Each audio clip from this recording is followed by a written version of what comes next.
Hello and welcome. My name is Joanna Lesnierowska, and I am a member of a project performance, conservation materiality knowledge, supported by the Swiss National Science Foundation.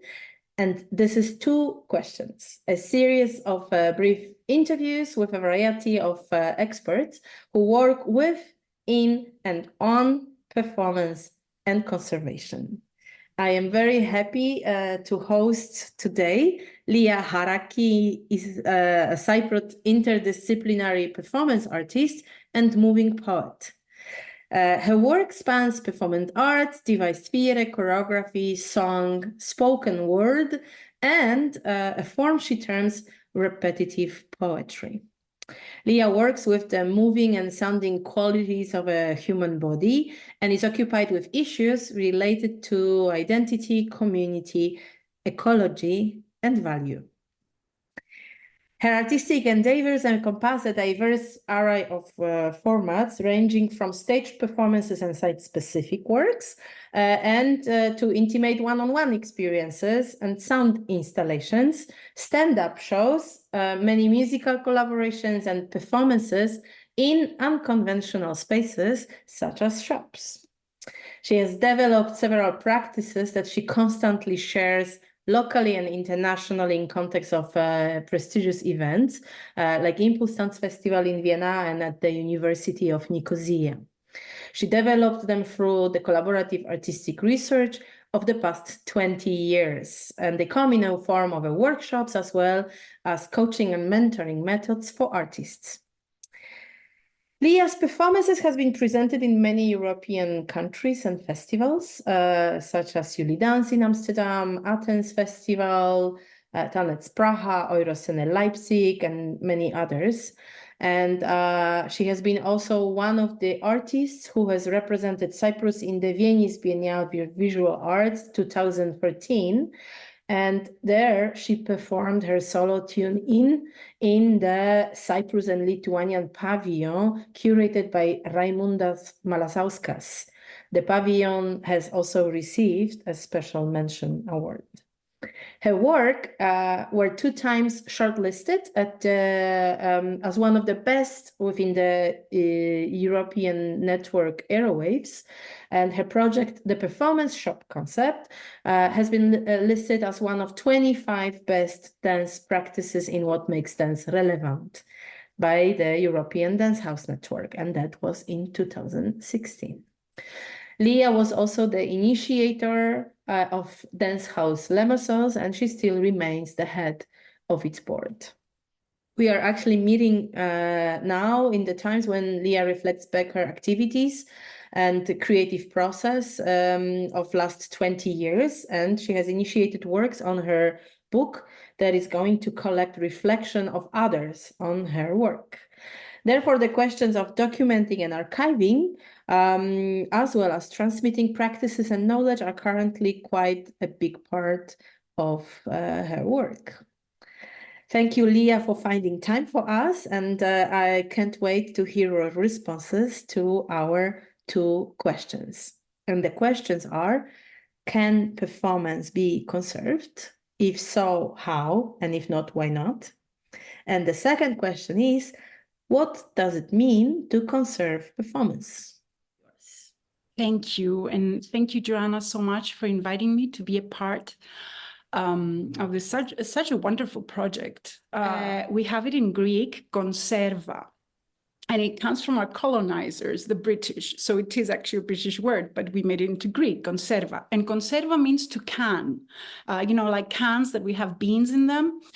So I was thinking that usually in cans, we have things that are not alive. And to speak about performance, which for me is an alive organism, and I mean its biggest characteristic for me, and the way that I'm interested in it is that it is a live experience. To talk about putting it in a can and conserving it somehow for me has a very claustrophobic feeling, even though I love beans and I eat them.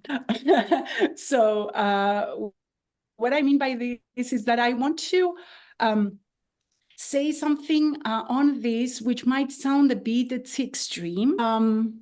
Performance can be overrated. For me, the process is huge. And then the performance is a little part of the process that we're actually opening the gates to other people, to the audience, to share for a moment. So I think it's a little bit unfair to talk about performance as if it's an end product, it's a can, that is somehow dead or it's final, and then try also to, make that last forever.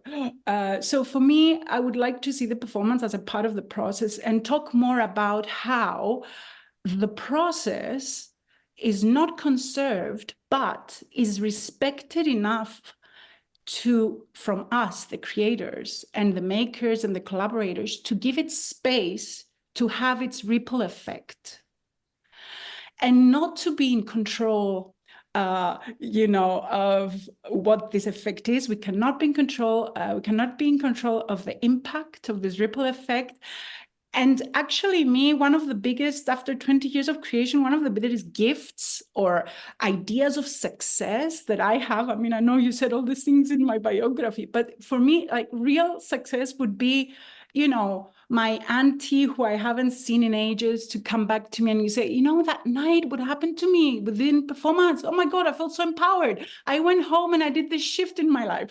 Or I don't know, it inspired me to start making perfumes or whatever. So for me, the performance can be a part of the process that can stimulate other creative processes in other people. And the process itself towards the performance can be an amazing treasure box. And I'm actually now enjoying the fruits of this treasure box that I have been developing now 20 years. So there's so many gifts. For example, methods, practices, collaborations, relationships, bad times that teach you about how you can grow.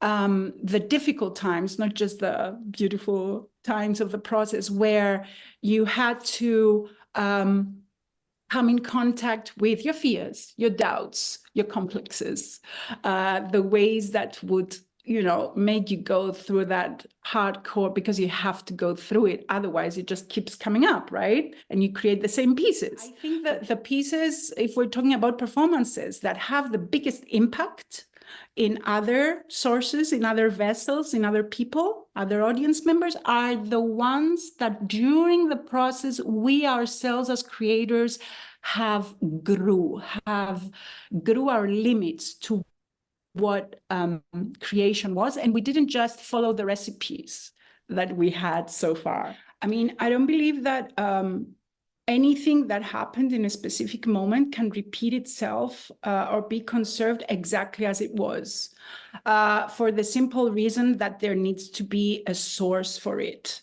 a source to give it energy and pathos and passion so that it becomes alive. So just to take it without the passion of the creator, even, for example, in the future, if the creator is dead, for example, who was the initial source, even if you reproduce the piece with new dancers or it will not have the same passion. It will have the passion, the energy, because it needs the fuel. It needs a fuel. How can it be energized? Something that is live, if there's no energy to push it, right, to come alive. It's not like a painting that it's already there. The fuel is within the form. Here, the fuel is a life source. So it needs to become relevant, if it's going to be reproduced by other bodies, to the specific bodies that reproduce it at the specific time. And if there's relevance is not found within the energy fuels of these bodies towards becoming alive again, then it's a museum, it's a dead thing. And then we're talking about form, but is dance form? Come on, it's so much more, it's energy, right? It's so much more than energy as well. It's so many things.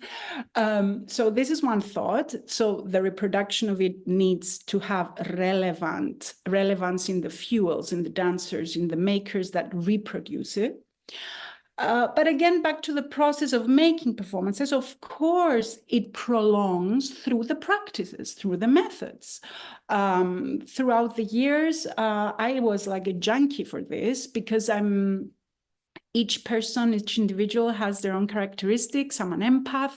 So for me, this means that it's like I don't enjoy the moon if I don't see it with somebody. I need to, feel it through also other bodies. So I would, in these 20 years, every 3 or 4 years of exploration, then I would ground, I would milk this process, call it a method or a practice, and then just give it to other bodies and transmit it, and then they would take it and do it what they want. Because I'm actually curious, you say that it's really transferring the methodology, but do not be obsessed with the final product. So then how do you believe, what is really transmitted then in this way of working? So we already in a way can agree that you do not transfer performances. You do not teach next generations of Cypriot artists that you are supporting for so many years in different forms. You do not teach them your old choreographies. So we do not talk about reconstructions or revivals of the works, but still you insist on transmitting. So my question is, what do you believe in? What goes forward? What lives actually through the practices you are sharing with them? Okay. So in my understanding, again, coming back to the alive element rather than the dead, rather than the form, something that is alive is the spirit, is the passion with which is that flame, is that passion. So I noticed it's beautiful to have 20 years of career because you learn so much just looking back. So what I noticed is that if I transmit the passion about, look, how passionate I'm about this, and I did all this, and I don't even show them what I did. I just like, the passion of that maybe becomes a driving force for them to also find their own passion, their own thing. So I think is this empathetic transfer that everything is possible, everything has potential. And in our times, sometimes we have a problem with potential or with inspiration, to be in spirit, to be connected to, in my world, also to your metaphysical self. Just to give the example of that, I think this is also something that I transmit within. So if I'm not in that place, it's not worth coming in contact. Saying that with other people, saying that many times is also through the vulnerability and the pain of creation that things happen. Just to say, you know what, I've been through that. La la la, we're all there. So I think if we conserved something, would be the idea of the performance as two things, as a sharing act, whether that is on stage or as a process, and as an opportunity for transformation. So these two values for me are very important to share, again, with freedom of choice, of possibility, and also the divine, for me, value of self-expression, whether the self is the planet that expresses itself or whether it's individuals, it's a very, very sacred process. So for me, this is, if I would preserve something, is this from body to body, from community to community, from artists to spectators, the passion, the spirit, the potential, the possibility of having the freedom to create yourself. Because especially these times of crisis, we see so much distraction. What is the opposite of distraction? It's creation. But are we choosing distraction or creation? And not just choosing it mentally. Are we being it? Are we being creation or are we being distraction? I know it's a very dual words. I'm sure there's a million in between. Okay.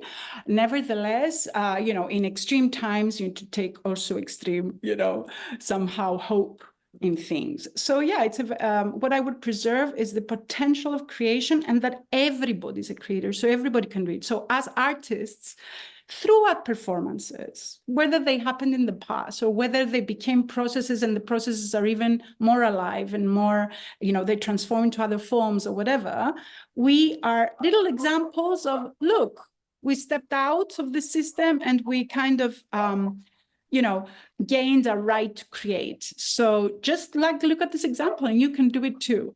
In very simple words. Yeah. Well, simple and not simple, because you are also referring now to transmitting a spirit, which is something so intangible and so alive at the same time and so experienceable. And also the same applies to one of your seminal works, the solo Tune In, that was also turning point in your career, as you often say, but also became a beginning of your intuition practice. And it's basically finding a representation of vibration and of energy, something that indeed, I mean, when it comes to a conservation and as so ephemeral, but at the same time, by paradox, so experienceable, it seems almost like impossible to conserve. So in this way, the transmission of a certain strategies to maintain the creative spirit is actually an interesting way to prolong the life of creativity per se. And I found it a very interesting, fascinating approach, to be also honest with the fact that maybe, I don't want to put it in your words, but that you might believe performance, a byproduct of a process, cannot be really conserved, and you don't want it to even to be conserved, right? You're not interested, or we are not interested in bringing exactly the same form, a deaf body, almost like a remnant of something so alive into a future. It's more about activation of certain creative powers that will bring in a next artist, and offer next audiences an experience of something so intangible but so incredibly powerful, of the spirit of creation. Yeah, I mean, performance and aliveness go hand in hand. So if it's preserved, it should be through an alive element. And also, just to say again, if dancers do it that are alive and they're bouncing, but nevertheless, is it relevant? It's not just, is it relevant to them right now? Because it's not just being alive, it's fueling life, the aliveness, is giving that energy, that passion. Yeah. I would love also to go for a moment back to the shop concept, the idea also of value given to choreography, a performance, and a practice, a choreographic practice. And then still, yeah, it's a very interesting question in the era where museums and galleries are very much interested in performance and even buy performances to their collections. I wanted to ask you, since you have been doing a lot of work in the museums and performed also within the most prestigious visual arts milieus, contexts, and events, I wanted to ask you, how would you imagine if somebody would love to buy one of your performances? How would you imagine the situation? How would you like your item, your work in the collection to be maintained? Oh, wow. So this would be a sound piece or a movement-based piece? Let's imagine both. So if it's a sound piece, I would probably give them a way in which I would have liked the spectator to experience it technologically. If it's in earphones, or if it's, what kind of device makes justice to the intention of the piece. So just really respecting the intention with which you create a work might give you a, guidelines of what's important to be mentioned. In terms of reproducing a movement piece, what I would see as the closest thing to reproduces would be bodies that are interested to, to learn like the intention or what was the intention behind, and then create that. But within my choreographies, I never have set forms, or I'm not one of those choreographers that are masters in, weaving movement. I kind of, it's more like an intention, and then I make it into something. So I would make the intention clear. And I think one of the interesting things would be the different forms that come out of it from the different bodies and how they relate to the intention or to the initial idea. So it will never be the same performance because it's not me, but it needs to be in respect of the vessel that becomes relevant to it. So something like that, embodying methods and making methods relevant to you. Otherwise, there's videos, but yeah, the energy is missing, right? In the videos, in the documentation. Saying that, because as I said, back to the midlife of 20 years, and now I'm heading, yay, hopefully still alive, doing something else. So I wanted to look back. I had the need to realize, to ground, to see what impact did the work have, especially coming from Cyprus, a small island. We're not just creating works, we're creating communities, dance spaces, like a lot of things through the performance as an excuse as well. So I decided to write about these 20 years and create a book. So in a way, I invited academics, collaborators, and these amazing, beautiful people that have been witnessing the shows and the processes to write their own witnessing, to write their own perspective on what they thought they were and what they thought they meant or their impact. So in a way, I'm treating the witnesses, whether they are academic or audience members or collaborators, because I have all sorts of people within the book, I'm treating the witnesses as a living archive. Through their testimonies, they're talking about the meaning of these works and what it gave them. And there, as a creator, I am sometimes flirting with my ego because to always in this book, it's my name here all the time. But then if you developed enough to go a little bit beyond and not see it, I'm such a good artist. No, it's more, okay, so you're a vessel, you kind of put the flame out there and look at all this ripple effect. Like they have thoughts that I never had. And I will never write to this level ever. Like they're amazing writers. They're talking about this, about the works in a way that the works become much more important than me as an individual. The impact of the work is more important for our island and for whoever witnessed it than any individual of the team that created them. And mostly because they gave inspiration or hope to people that are not as privileged as I am, I don't have a house, but renting a house, having some food, having my health. So many times also identifying like, we have the privilege to be healthy. And what do we do with it? Yes, be generous. Yes, give your work. Yes, put out the flames if you can, because that can trigger also some hope or some other thing in others.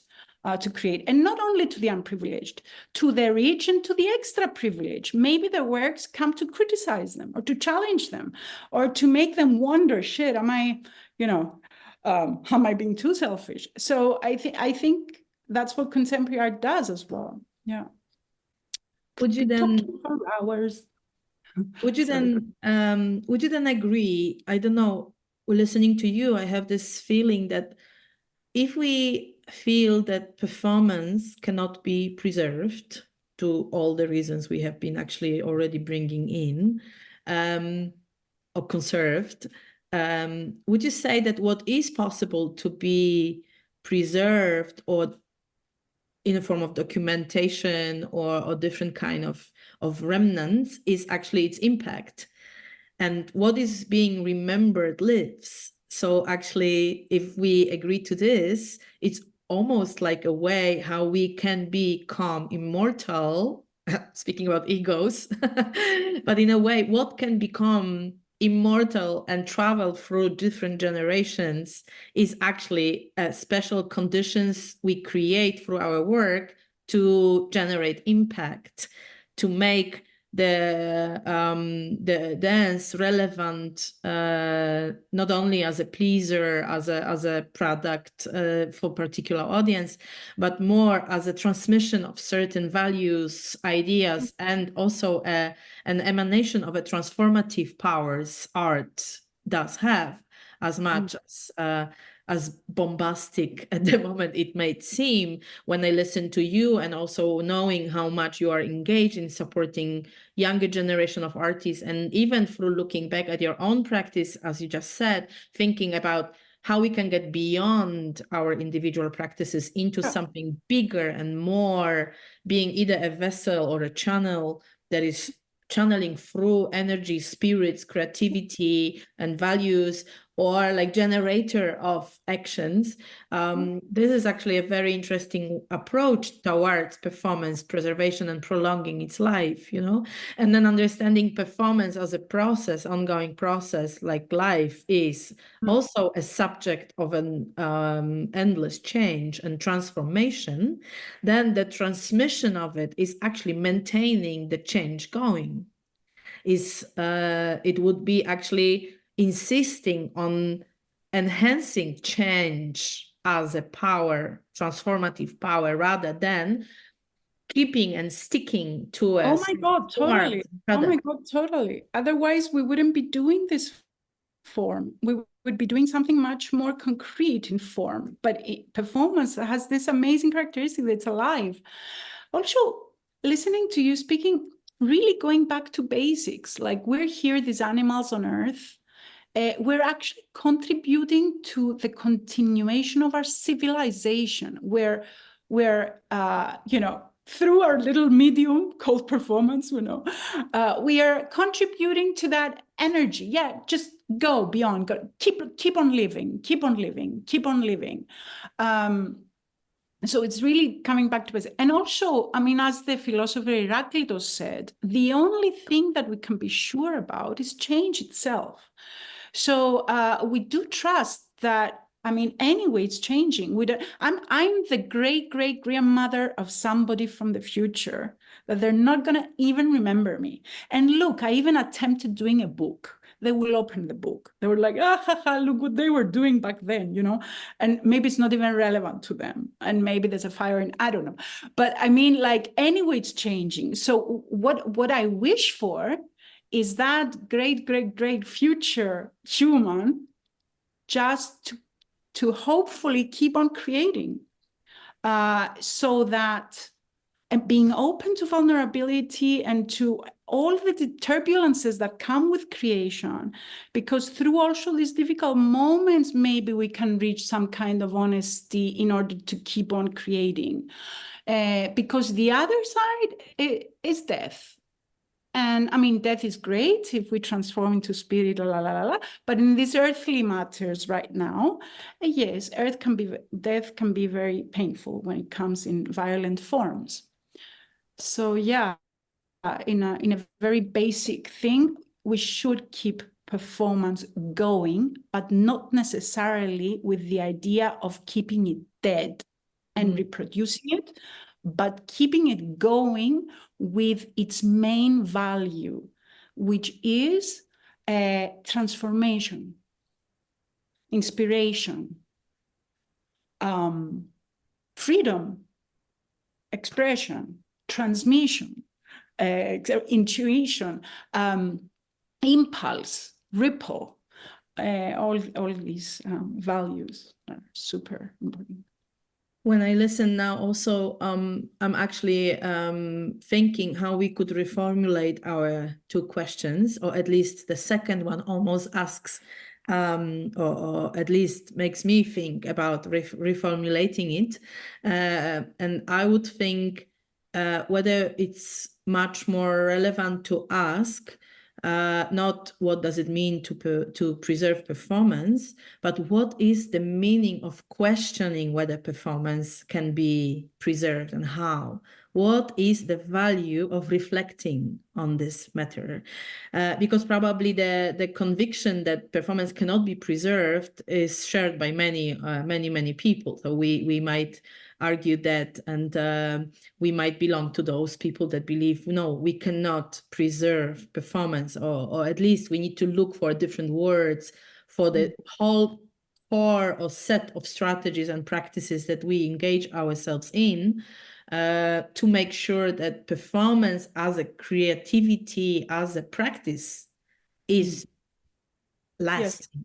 Yeah. In the future. It's not being abandoned as something irrelevant, as something not valued, as something agency missing, or you know, I mean, it's very easy Yeah, to I mean, I believe in the understand what moment you're of crises that what is art? Art is not necessary. People are dying. People are starving.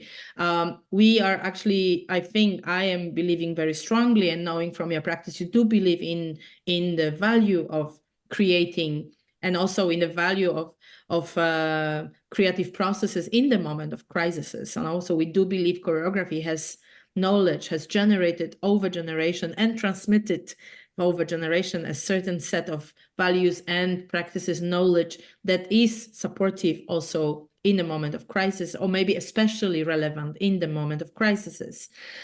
So maybe there is actually a relevance is in keep questioning what why is is it really, important? yeah, Well, why I think it comes back also what I was saying about the performance shop. So it's about, we keep on questioning because it brings us back that it has values that we cannot find often in other things. For example, yes, it's important because it's an experience, it's a live experience. So valuing that and coming back into, okay, we all come together and we're sharing. So we're sharing the value of experiencing together. Well, in times of crisis, this is essential, not to be alone. So imagine how, and for me, that's why performances are rituals. And I mean, we always call performance ritual, because it's all about making the effort to go outside of yourself and meet the other. You know, there's an effort there, especially looking at teenage kids now that they're all isolated in front of, I mean, they're meeting others through technology, but actually to take your body, you know, your house, and go and meet another. This value of making that effort and being available for an experience is a huge value. And maybe it's more important, this value, rather than reproducing Tune In, which was this solo that went to, you know what I mean?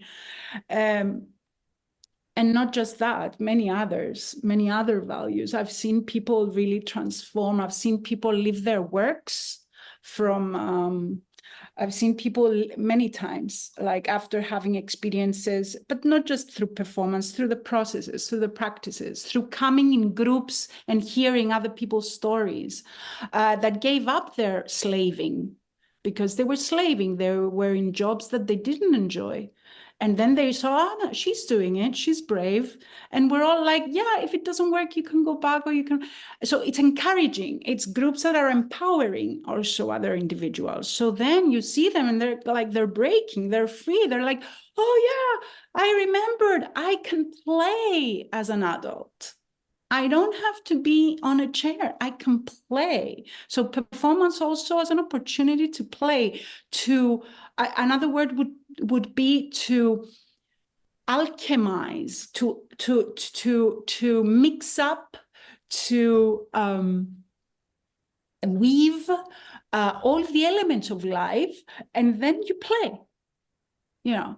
And that's why, for example, in the onion, we make maps of, our deepest interests, whether it's that smelling scents or loving that position in sex or la la la la. And then like, okay, why I want to tune into my joy. I want to remember enjoyment. I want to remember enjoyment. I have that right. I have that right to live and create. And I, myself, am a creative process. I'm not a product. And if you see, I'm not a scientist, but of course, we know that our cells are alive and they're always like, that's why I believe in the metaphysical body, because like that, it transforms into something else. So, so me as a creative process, I will honor my nature and I'll keep on, externalizing what I am, which is basically alchemizing and playing with the elements of life. And those elements I can experience through my senses, but also it's not just through the senses, on a very cellular, as I told my editor, Erika Haralambos, who's amazing, I said, you know what? Because performance and the processes are not concrete at all. Like I made 50-watt pieces and still I don't have a recipe. What the fuck? It's like, it's always a new thing. We became, as creators, very sensitive. Like we have this, how cockroaches have these querés, how do you call it? Like the old TVs, what did they have? They had Antennas. Antennas. Antennas. We have these antennas in the room when we're creating, where we're really perceptive of what's happening, the potential of it, the impact on this dancer, the impact on that dancer, the insecurity of this one. So we became very, very trained as sentient beings, sensual beings. Senses are alive, la la la la la. So we're ready. We're ready witches. We're ready alchemists. Or a beautiful word would be maybe fairies, or I don't know, just people that are making magic, which is basically life, enjoying life. Yeah. But if you already brought the metaphor, the word witches and alchemists, still alchemists are depending a lot on the recipes, right? I mean, they have big books with a lot of spells, and the ingredients and the amount of ingredients is actually very, very relevant, important to provide the success, to secure the effect of the procedure, of the alchemist procedure. Do you believe or how do you think we can approach from this point of view performance and creation? Yeah. I love it because everybody's masculine, everybody's feminine. So for me, it has nothing to do with gender. Okay. So I think that this masculine energy, I imagine it more in forms like tools, you said, like maybe it's the tools. And then I imagine the feminine energy as something very liquid. So it's like taking those tools on a ride, and then maybe they produce a performance. That's okay. But maybe they produce also other things, like maybe other products, relationships, la, la, la. So I think it's always this, flirting and mixing within these elements of concreteness. And I know what I'm doing with, I'm flowy and I'm open to the unknown possibility of using maybe the tools in another way. But the tools are very important, as all genders and as all identities, because they give you freedom and they give you the appetite to play, because their combination and their mixing up of these tools can bring something new.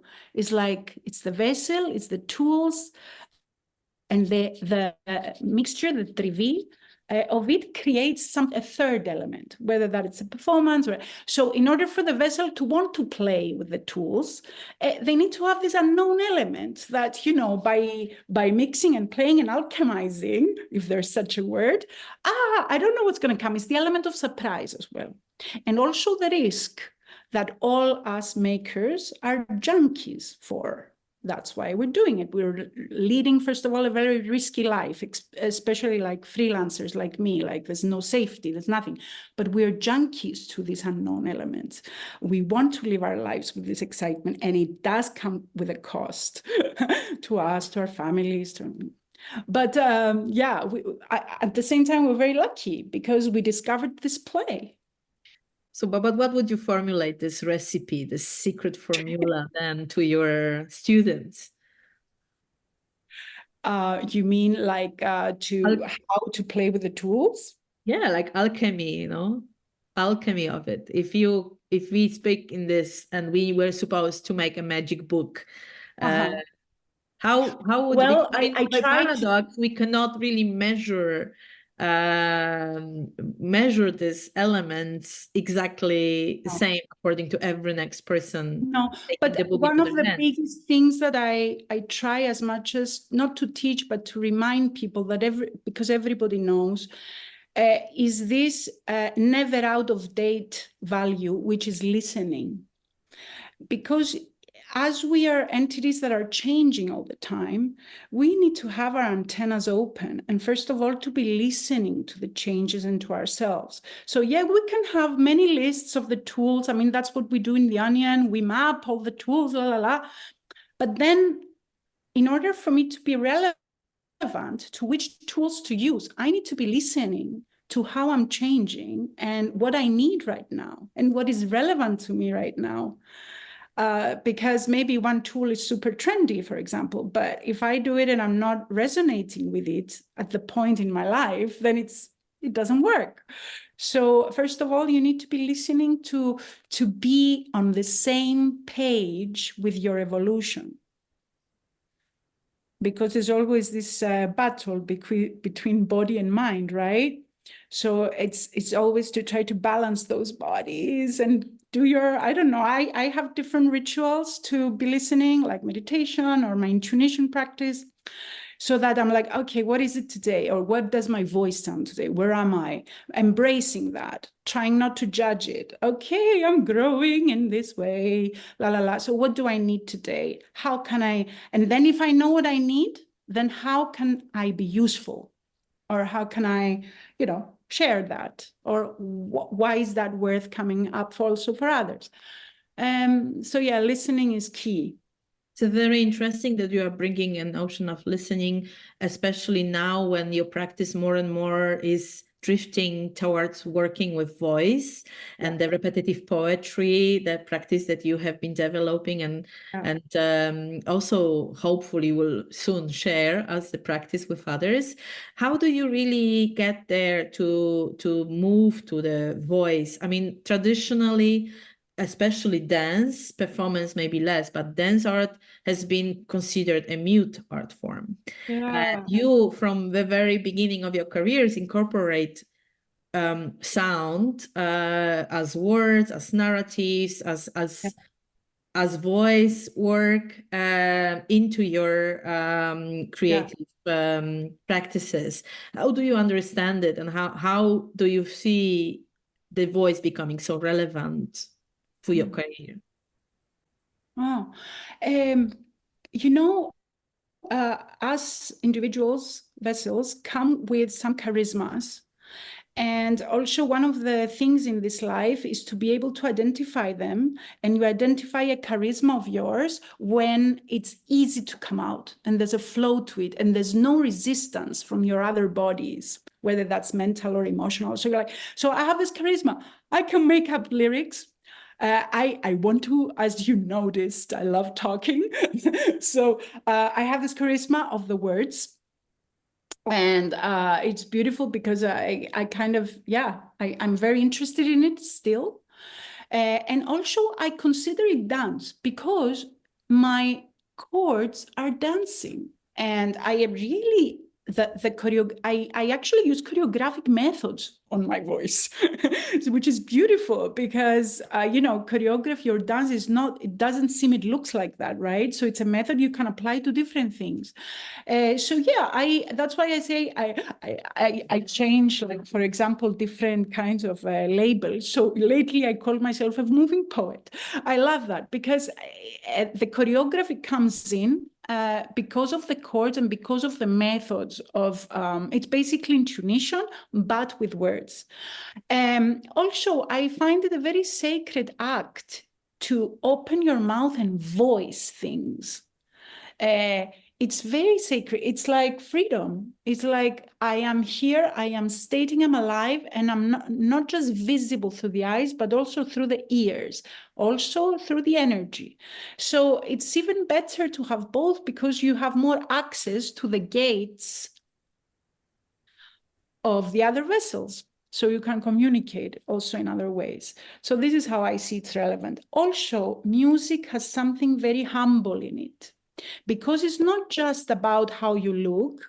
It's not that dance is only about how you look, but I'm just saying, also it's how it's the rhythm of it. It's the vibration of it. It's the resonance. It's the volume, so it comes through a non-visible way, which is so much more kind, if you ask me, rather than the visible, which many times, is associated to norms, to looks, to images, la la la. So there's this other sort of magic that I'm very, very drawn to. Yeah.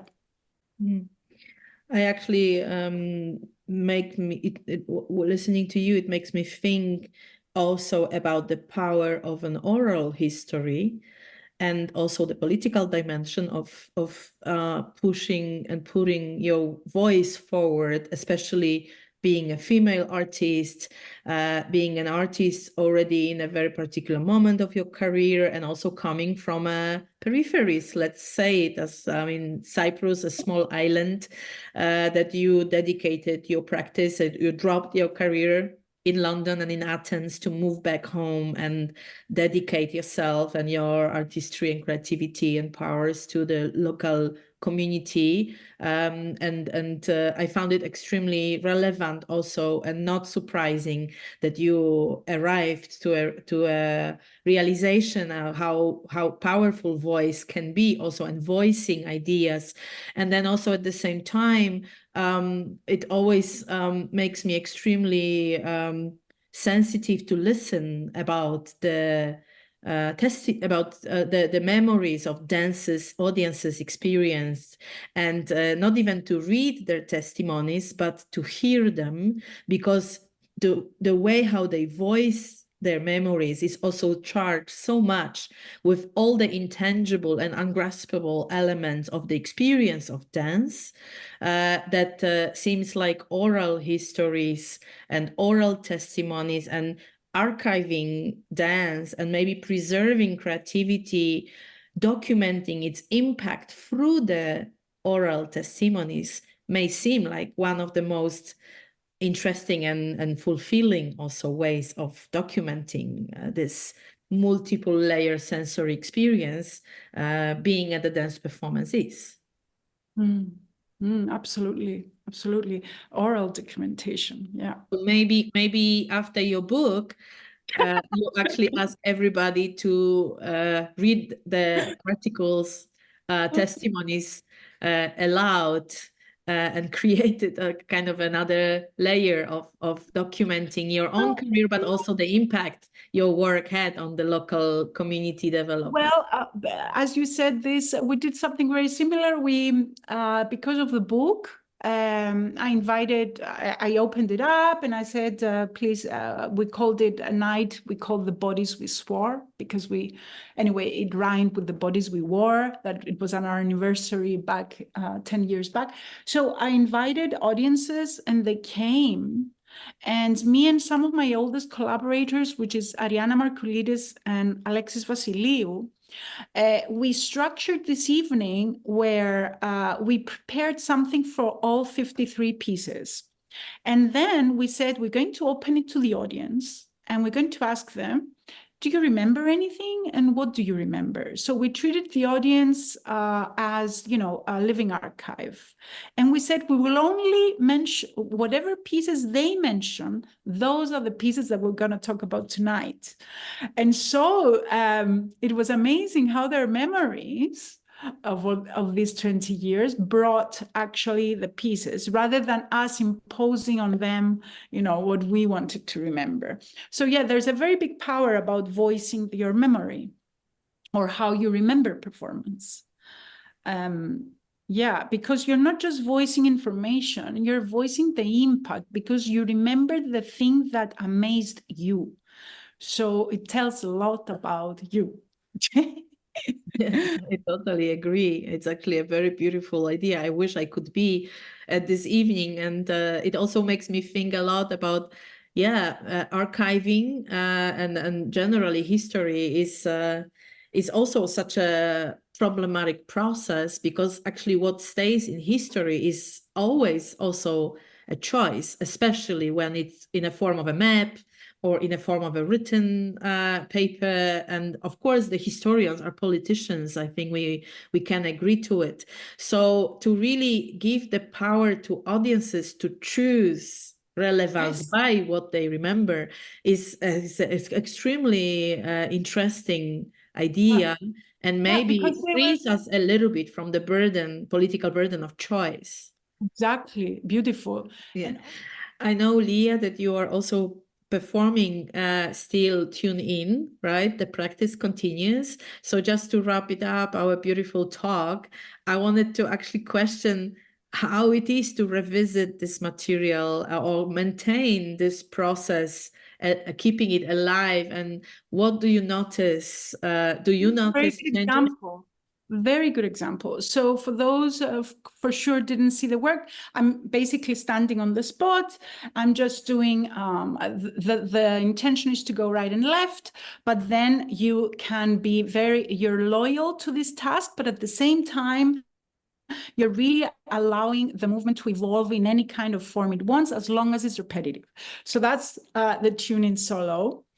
And I did this 10 years ago, and the only sound to it was the sound of the composer Pandelis Diamandidis with this amazing electronic music.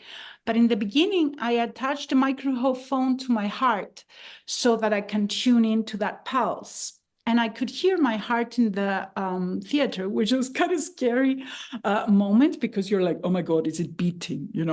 It's can be very existentially difficult. So that was the two sources of sound. So when I was invited last year to do it again after so many years, I understood that it's not relevant to me right now as it was. So if I did it like this, it would not have the fuel. The fuel will be missing. So I was like, how can I make that solo relevant right now? Right now, my interest is the voice. So through the 10 years, I transformed the movement into this movement. So then I said, okay, I will stand, I will do the tuning, but I will also put 5 microphones because of different angles and stuff. So I was now also surrounded by these microphones, and the voice was coming in as another player. And people that saw both versions, they were like, of course, it should have been developed like this. But if I tried to do this before, that would just be an external idea. Right now, what happened is that the piece came to being, taking into consideration what I'm being right now. So in this sense, I am interested to produce works if they're relevant. Oh, wow. So if I would to wrap up, I would say that to the question whether performance can be conserved, we can say, I hope you agree, that it can be conserved. No, it can be, its life can be prolonged as long as it's not conserved. That its life of the performance and performance can live as long as it's not being stuck, as is a subject of a constant transformation, on a span of one lifetime and one artwork, as in case of Tune In, that is an ongoing transformation process that is always transforming over years, and as long as in a span of generations, that actually the life of performance understood as its creative spirit is being maintained to secure the byproducts of this creativity in form of the performances. I'm actually thinking while saying it, thinking while saying it, so maybe it's not yet perfectly articulated, but it's coming, it's tuning in into my brain to get into a shape that will eventually transform. This is why I love this work. I love to talk to my guests, and I'm very grateful for your time. Of course, reflecting back to you, you said it cannot be conserved. It can be prolonged. I agree. And I will add a little bit, as long as it's relevant to the one performing. I think this is very important. Because the relevance makes it genuine and impactful and able to share. Yeah, it has the fuel, the vessel is the fuel. It's not just a performance on its own, like a product. It's not dead. Unfortunately, because it comes in opposition to its nature. Its nature is to be alive. Beautiful, beautifully said. And I'm very grateful for your time. I'm happy that we could meet around this relevant questions or relevant questioning whether performance can be preserved. And I'm very inspired, and I want to thank you again and hope we see us soon on our way to on our way sharing our experiences further on and making the performance live. Absolutely. In us and with others. Thank you a lot. Thank you so much. All the best. Bye, Joanna.